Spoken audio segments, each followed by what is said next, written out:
This is a meeting of the Millstown Area Board of School Directors. This is a live in-person meeting open to the public in accordance with the Sunshine Act.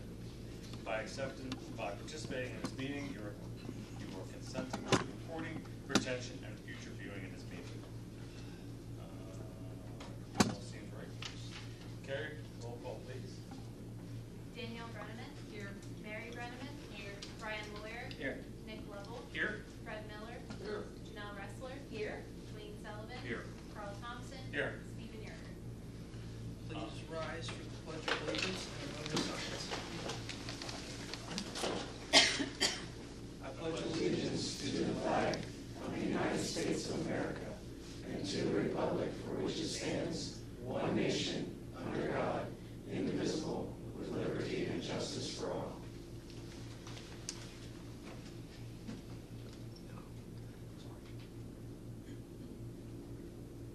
Thank you.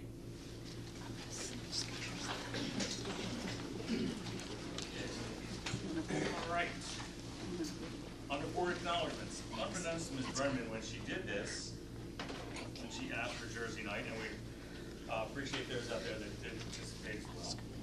This is the beginning of Spirit Week, so by chance we just happen to have a very good spirit, so the schools that we believe in and people who believe in, so thank you for timing it perfectly. Anybody else have any other good board acknowledgements for district? I do. You do? This weekend, the junior high girls hockey team won the Red Line, the inaugural Red Line junior high tournament. They beat teams, they beat Southwest Red Line and Susquehanna to be the tournament champions. And I would add also that the 7th graders, they had like a varsity JV game, and 7th graders went undefeated too. They just didn't have a championship game to play. So that was fantastic. Good weekend there. I'd also like to shout out to the ladies who are doing the youth hockey. Again, we had this Sunday, we had games out in the stadium, and everything went great. And it's just great to see all the little kids out there running around, all the little girls.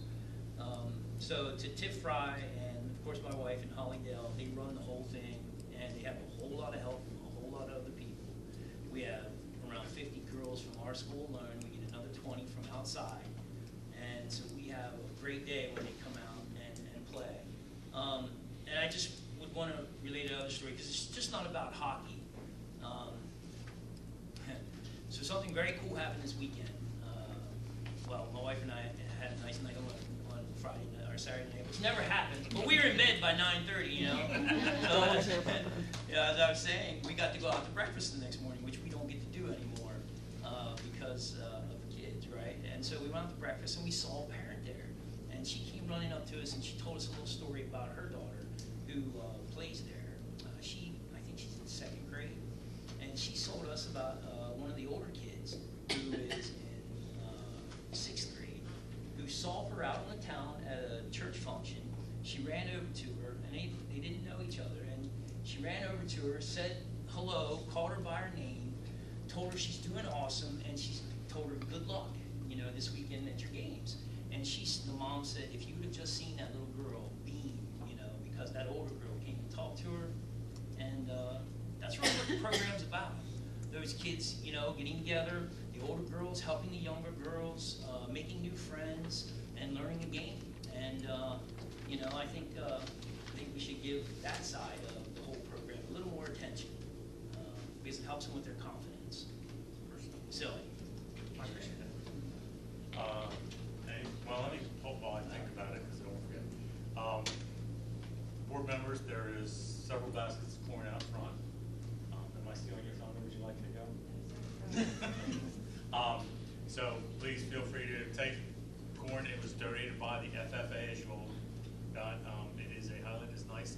According to them, for the public, just in case you don't know, FFA feeded, fed. I'm not an educator. Let me get the right amount because I do not want to push that off to the wrong amount. FFA was able to donate 600 dozen to the food bank, another 140 dozen to the community, and 45 dozen ears of corn to the culinary classes. And later this month, September the 27th, they are going to feed the entire school district with corn, grown in our small location. We will be able to grow more corn in our new big location behind here next year. So I hope to see that number growing, and I'm sure the donations are always nice to the places. So please pick up your corn. If there's any left over, and the public's here, please take it, because if not, I'll probably go to waste otherwise. So that's that. Anybody else have any other announcements? No. Okay. Sitting in the front row, I'm assuming, is Mr. Fitzgerald. Yeah. Mr. Fitzgerald, you're on the floor. Okay, so as you mentioned, Spirit Week is. Why don't you go to the podium, and why don't you introduce Sorry, yourself? guys. Why don't you introduce yourself, and we're gonna probably have to add a table or something. My name is Rome Fitzgerald. Okay. I am the senior class president at the high school. And some of the things we have going on is Spirit Week, as was mentioned, leading up to the homecoming game and homecoming dance and the pep rally all on Friday and Saturday. Also, the homecoming parade is going on Friday night as well. The Spanish Honor Society is having their first fundraiser in October the 9th. They're going to do the soup fundraiser. The Astronomy Club is having its first ever meeting during the next fee schedule. Last weekend, FFA placed 5th in forestry competitions at the Eastern State Expo, and 2 students individually placed in the top 10 during that. FFA's Weekmore Day is September 27th, where they will be in the whole school. FBLA will also have the opportunity shortly to attend the Regional Leadership Conference and also have their first chapter meeting on the first fee schedule next month.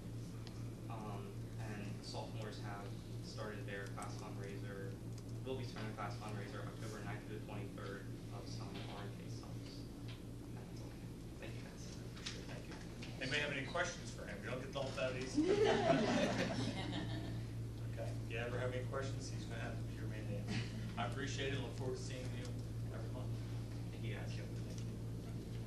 Okay. Dr. Berryman. You're up.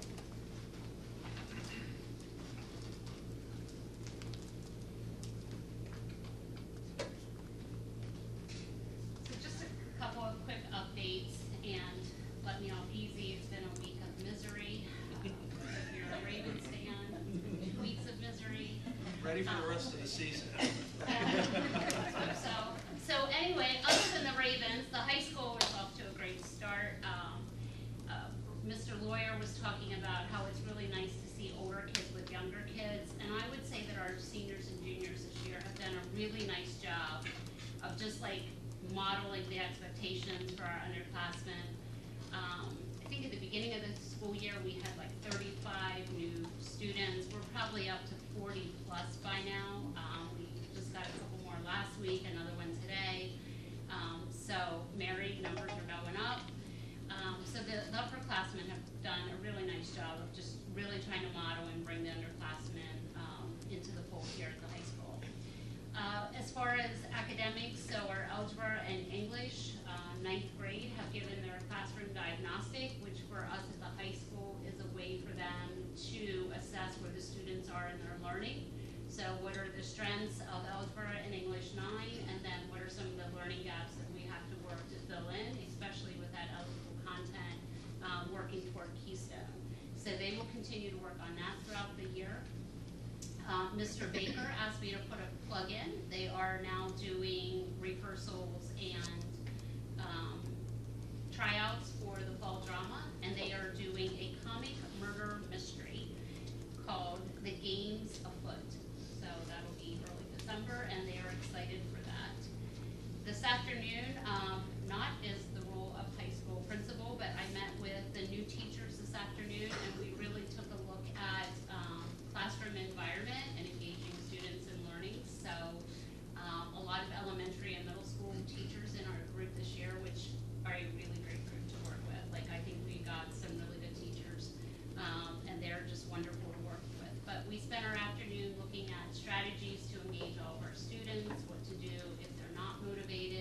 inspired. And so really just did a lot of team building and talking about different ways that they can make sure every kid is getting exactly what they need here. And that's been inspired. Anybody have any questions for her class? I wanted that position.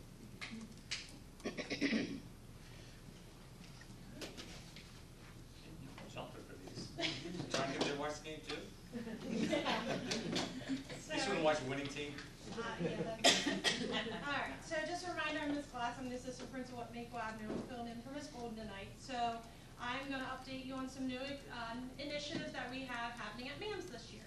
So in previous years, we focused on like a new theme or overarching character ed theme each month as part of our PBIS or Positive Behavior Initiative system. So this year, we decided to streamline our approach, and we actually started with a fresh new set of themes that we are actually going to focus on annually, and it has now become what we call our Bolt Pride values.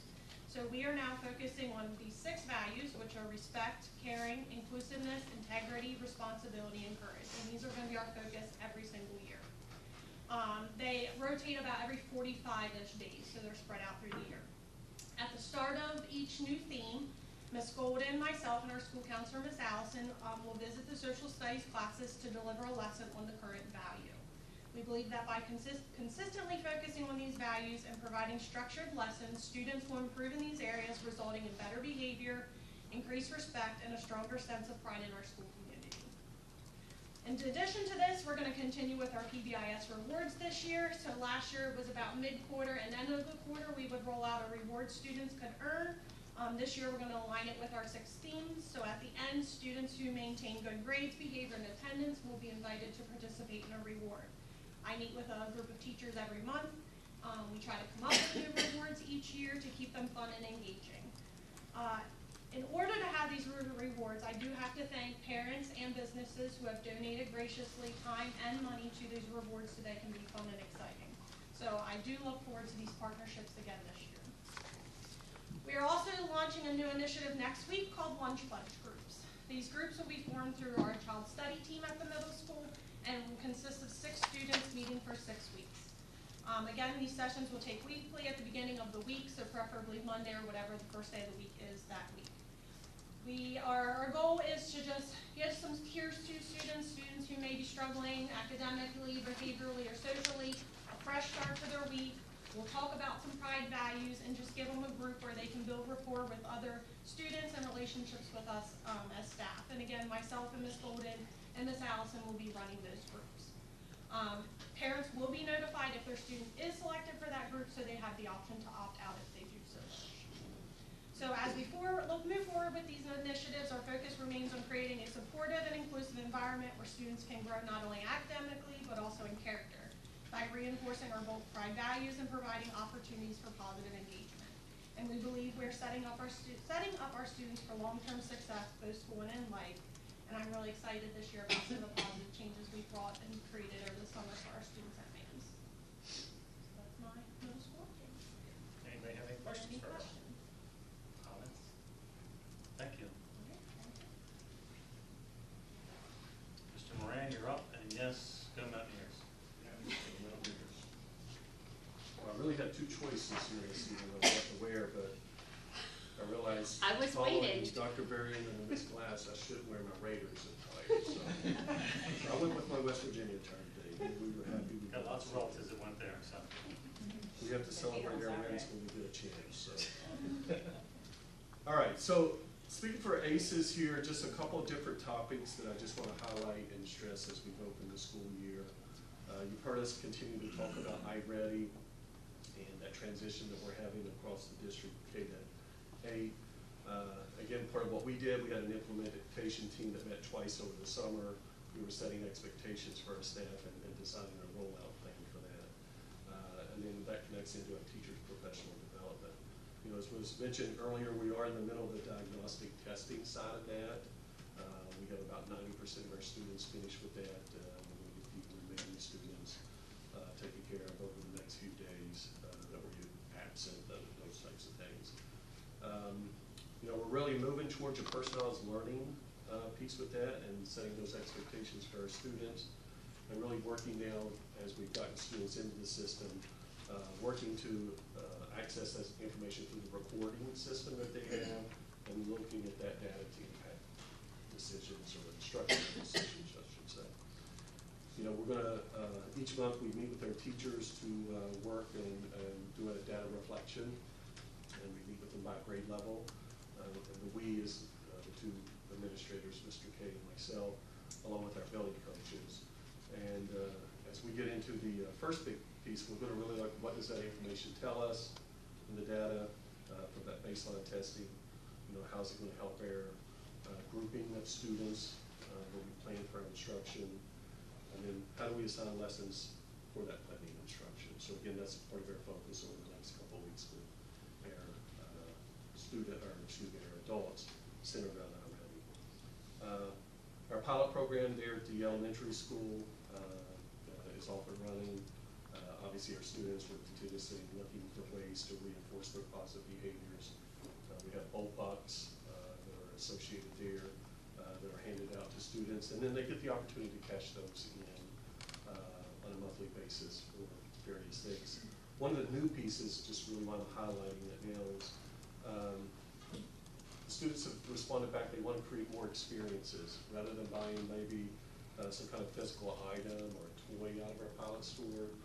They're asking for experiences, and you may ask yourself, what would those experiences be? So, you know, it could be lunch with a favorite teacher. It might be a fourth grade student, but they really had a great relationship with their second grade teacher.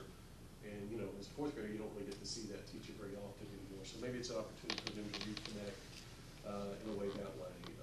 It could be an example of a kid participating with like morning announcements, giving us kind of a little role to help champion that cause and get a chance to participate with morning or afternoon. I'm going to admit I stole this idea from a relative in a neighboring school district. My nephew was so excited he used his, not bolt points, his colonial points, bucks, to be the principal for the day. And he was so excited, they created a name badge for him, he got an official title, he got to do some administrative duties throughout the day, and I mean, he was on cloud nine. So those types of things seem to be the focus where a lot of our kids are expressing, and so we're excited about that as a school. We're gonna do a little research to see what we can come up with, so stay tuned for that for future discussions. Still working closely with Dr. Fioschi. You know, tonight you see our certified teaching specialist is on the agenda to be approved, so I look forward to that occurring. But we do have one more spot we are trying to fill. Ms. Sanders is leaving here in a few weeks, so we're getting really close to getting our intensive learning support teacher in place for grades 3, 4, and 5, and that I hope will be to you in October to be approved, and then we'll be set with our staff down at ACES for the school year. Walkthroughs with our non-teacher first-year teachers. So Mr. K and I are in the process of doing that, making sure we get out into the building, into the classroom for all of our new personnel. So again, we're trying to get those snapshots of how's the beginning of the year starting, but also that gives us a good pulse on how to support them both from an adjustment to coming to a brand new school to maybe their first year out of college. So again, as we work through those things, we're just going to continue to try to support it in conversations, trying to make it positive as much as possible to help them with the classroom environment piece, and then just again trying to reinforce good positive instructional practices. And clearly building relationships is the most important thing at this time of the school year. So helping our teachers, particularly that are new to us and new to our community, helping them understand how to build those relationships here locally. Talk a little bit about Race for Ed field trips. You know, Race for Ed is one of our big fundraisers, is help with our field trips. That's usually an end of the year procedure. So just looking to get a committee of teachers together to help champion that cause, how we can support that better, to make sure our kids are getting those learning opportunities outside of the classroom through field trips. So I've sort of asked for a representative to volunteer from each grade level. So we're in the process of those names have come in. But I've asked Jen Myers, who is their new third grade ELA teacher, to lead the committee. Part of the reason for that, Jen has been actively involved in our community, as well as our PTO in the community for a long time, and has a lot of experience in that area centered around fundraising and budgeting. So again, just another way for us to support our students. And I appreciate Jim and the committee for the work to come with that. The final piece tonight, I've got a handout that I want to give you. Really talks about, I'm going to ask Ms. Glass to help me out here. I think we're good, and we might have to double up on that side. We'll start on the right side, start on the right side. So Ms. Glass is going to come around. You know, I really appreciate the school board's support of their Early Childhood Summer Academy that took place this summer. So this is a little bit of a front back, so it's a little preview of some things that will come in the future as we start to talk about 2025, the summer 2025. But there's a little bit of a snapshot, you know, about that. I want to make a couple comments centered around that. It's again the front back side for that. So again, there's sort of two overarching themes that you'll see on each side, talking about school readiness for our incoming kindergarten students. And one of those is on building relationships between students and obviously students and teachers. So there's a focus on the one side with that. And then the other side's really focused on defining fine motor skills for our students. And again, some information there. A little bit, just to give you some context there, students are pre-screened by our kindergarten teachers in early May. And we identify who those students for the program. And there's three really key areas that I think is interesting here that they identified students. Again, when you look at the blue and red, the blue usually means that they're kindergarten ready or they're developing that skill. The red is they're not evident, and it's not evident, or we're not observing that based on that screening. So there's just three areas that we really emphasize, and we were happy with the results, is the importance of students being able to play with other students. So that ability to get along, that ability to engage, that ability to interact. That was a struggle early on for some of our students. Interesting drawing a picture was another area that kids coming in with that skill set of being able to communicate, articulate a message, and then their ability to write their own name. Again, to be able to correlate that through letter recognition, through the written response for their own specific name. And those were areas that, some of the areas that our staff focused on, and we saw some really positive results as we went through that 6-week program. So again, I really appreciate the board's support of that. I really emphasize the value of that is those kids are 6 weeks ahead of where they would be if they started on day one with none of that experience. So helping them to build relationships. I can only speak of the 2 years that I've been down here. We've only had one kid having trouble coming into the building on day one of school. And I think that's phenomenal. And that's a credit to a lot of different things, but I do think it's one of the credits to the students that go to this program that sometimes have that challenge on day one of school. And then the final thing I just really want to state there is Dr. Berryman came over to Alloway to meet with myself, Mr. K, and our building coaches. And one of the things that came about that, which I think is very relevant, we've just got to do a better job. And it's not necessarily we haven't done it in the past, but we've really got to partner with their community. With let me read my statement here. I'm sort of misrepresenting myself. Start my book. So with that meeting with Dr. Berryman, we're setting up future meetings, is really what I'm trying to articulate. Say we want to set up some future meetings with our preschool programs in our community to discuss and collaborate on what they are doing in those programs versus what we need for students to be ready and prepared to do on day one of kindergarten.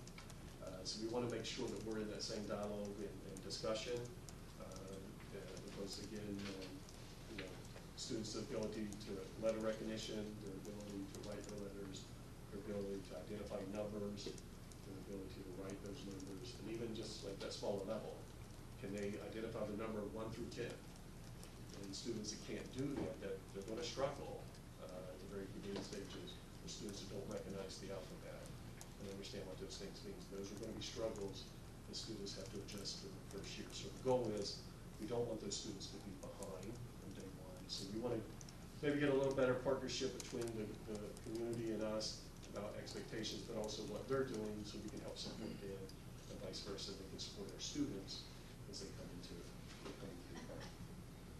So with that, and we'll have some additional information with the committee as we go along in the year with the summer academy. So that concludes my report. How many students were involved in the summer academy? 22, 23? Yeah, we were between 20 to 25. I'd have to get the exact number. I think it was 22 or 23. My thing that I love to see, and I don't know if there's a way to do it legally or whatever, take that 20 to 25 students and track them versus those students that did not attend. Yeah, that is some of the things we are looking at, like, you know, because right now we have the students who are in 2023, they're in first grade now. So where are they at in relation to a year out? Obviously, we have the kids that went to the summer program this past year. They're now in kindergarten, so we can again monitor them. So that is some of the data and some of the information we are looking at. Yeah, appreciate it. And you said something about stealing something. Well, in my industry, we call stealing graciously from your competition. So do it. You don't need to recognize it. We'll accept it as yours. Anybody else have any further questions? I appreciate it. Now, the three schools, who's taking the Spirit Week on Spirit Stick on Friday? I challenged the high school, we'd like to get it back. Ours is displayed very nicely, it needs to stay there. You know what? I know who's gonna get it. It's gonna be Mr. Moran, because he's the only one that hasn't said a word. Well, other actions speak on Friday. So those of you that are out there, Friday night, it's homecoming, please, there are the games, unfortunately, I will not be able to. You're up there, Ms. Becker. Good evening, everyone. Thunderbolt Foundation has several things going on coming up very soon. First off, on Friday night will be the Hall of Honor induction, where we will be inducting Robert Norbaugh, and who is our current baseball coach, Tom T.K. Kittinger, who is a former music director, choral director, teacher, grades 7 through 12, and Dick Selby. So we are very excited to have their families and joining us on Friday night for their induction that will take place during halftime of the game. Dolly Parton Imagination Library update. Currently, as of today, we have 148 children who are registered in Littlestown Area School District. That is about a fourth of the total children that could be registered. So we are above where the Dollywood Foundation thought we would be, which is great. So we're still working on getting that information out there. If you do know anybody that lives within the Littlestown Area School District between the ages of 0 to they turn 5, please have them visit our website, sign up, free program. Dollywood Foundation provides all the books. The Thunderbolt Foundation pays for the shipping. So it's a partnership between them. So our contribution is making sure they get them free books every month for the children. So I'd like to see the number doubled, but I'm really thrilled. So the first books will be delivered the first week in October, around about that time. So all the students, children that have signed up so far will get their first book in the mail come early October. So excited about that. September 26th at 6 o'clock up at the high school. Gabby Sheardon, one of our board members, has been working with Carolyn, and Screenagers is going to be showing up there. It is a parent lecture type series. It's a movie, and it's going to be focusing on the digital age and information for parents. It's free, and so we're hoping that a lot of parents take advantage of coming to that. It's something new we're doing. Then of course our giving spree is coming up. Now that's going to be on November the 7th. However, on October 17th at the Littlestown Library,